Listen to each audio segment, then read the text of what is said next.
Assalamualaikum warahmatullahi wabarakatuh. Bismillahirrahmanirrahim. Alhamdulillahi rabbil alamin.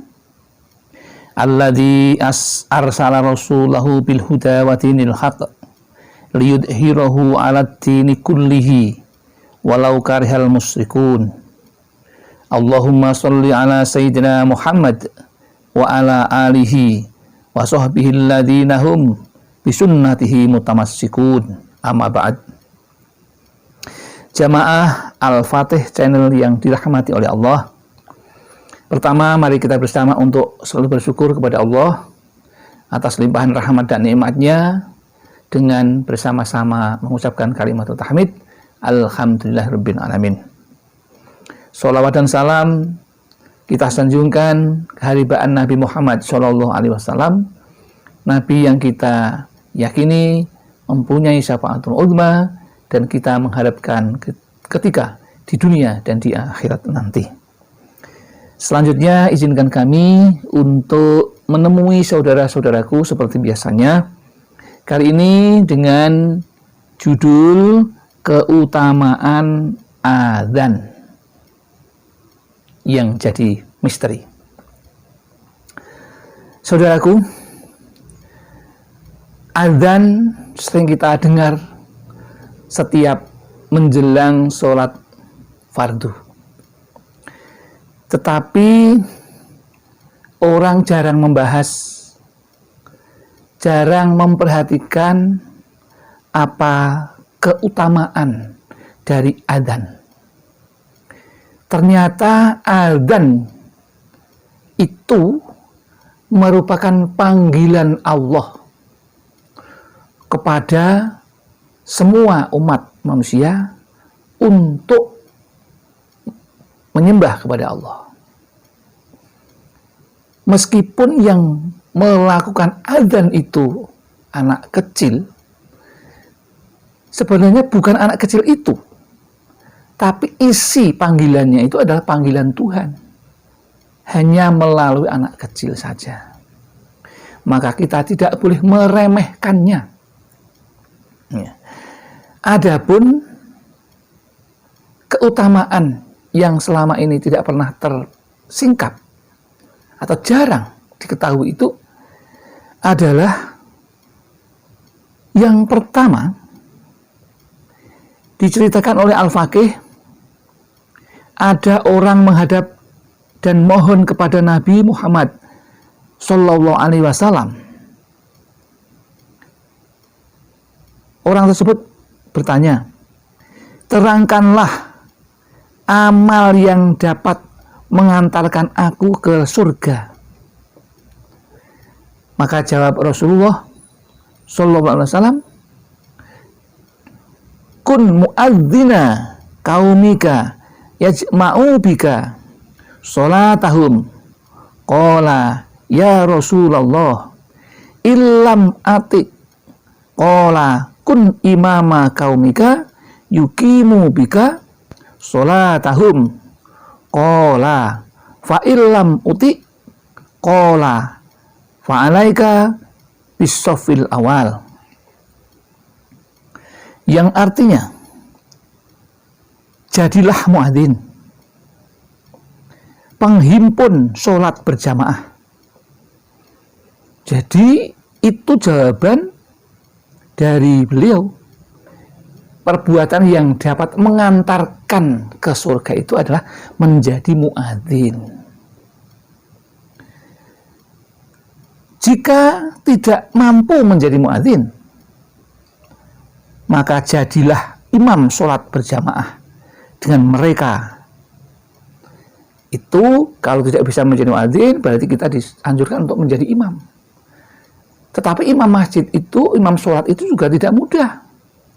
Karena satu, syaratnya harus tamyiz, pandai, mengetahui tentang syaratnya sahnya sholat, rukunnya sholat, dan bacaan-bacaan sholat. Maka tidak sembarang orang bisa menjadi imam. Kalau ingin masuk surga tapi tidak bisa menjadi muadzin, tidak bisa menjadi imam, Terus bagaimana? Maka jawab Allah,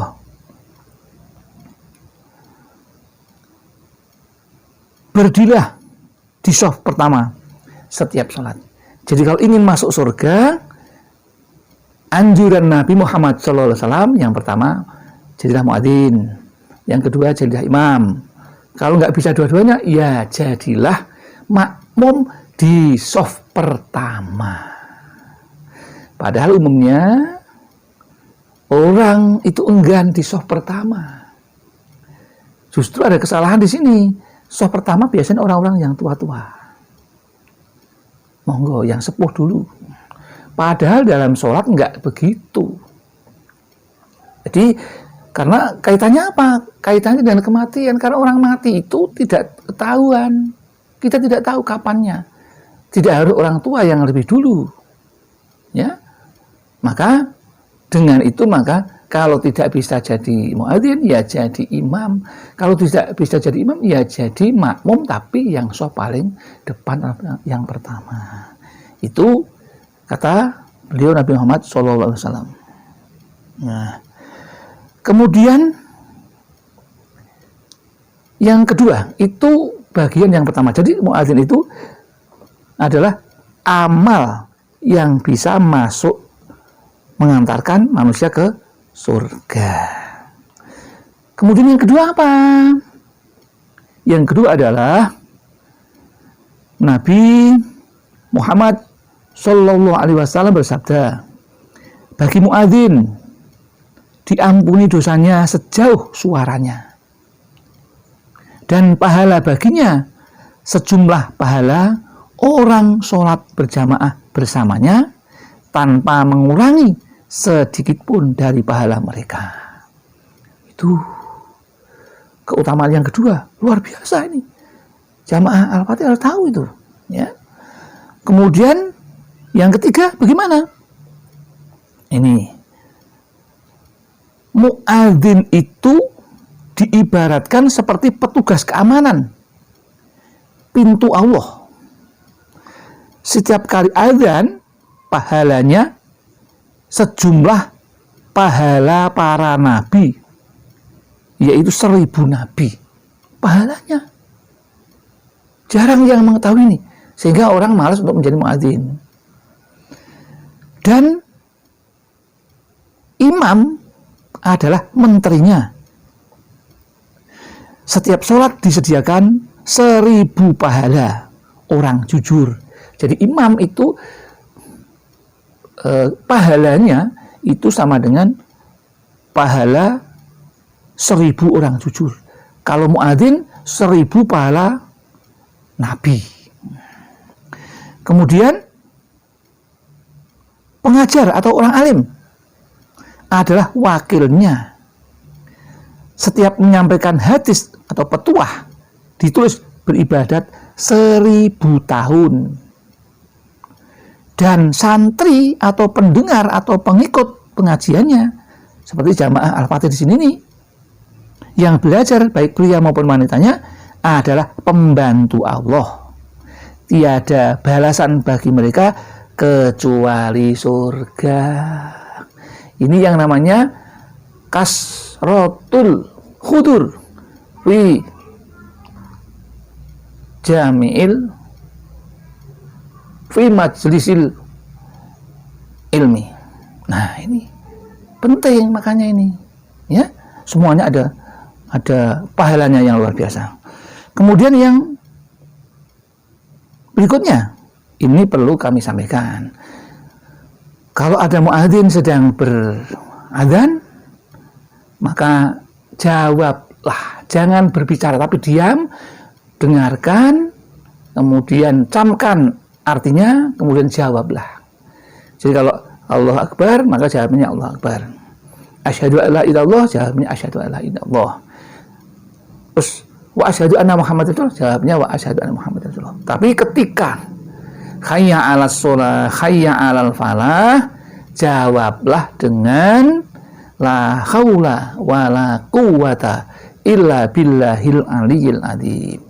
Tetapi kalau subuh ini sering mendengar As-sholatu khairum minan naum.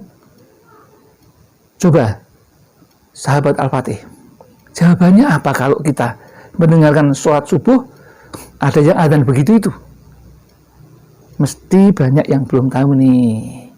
Maka saat ini kami beritahu untuk dilaksanakan. Maka jawabannya adalah sodakta wa barorta wa ana ala dzalika minasyahidin. Itu jawabnya begitu itu. Dan kalau saudara menjawab adzan, maka Anda akan didoakan oleh malaikat dan diridhoi oleh Allah menjadi orang yang bahagia. Orang yang bisa bahagia menurut Allah salah satu di antaranya resepnya adalah mau menjawab adzan. Ya. Demikian yang dapat kami sampaikan, mudah-mudahan ada manfaatnya. Ada kekurangan, kekhilafan tentu datang dari kami, dan apabila ada benar itu semata-mata Allah yang punya. Akhirul kalam, billahi taufiq wal hidayah wal inayah wal barakah. Assalamualaikum warahmatullahi wabarakatuh.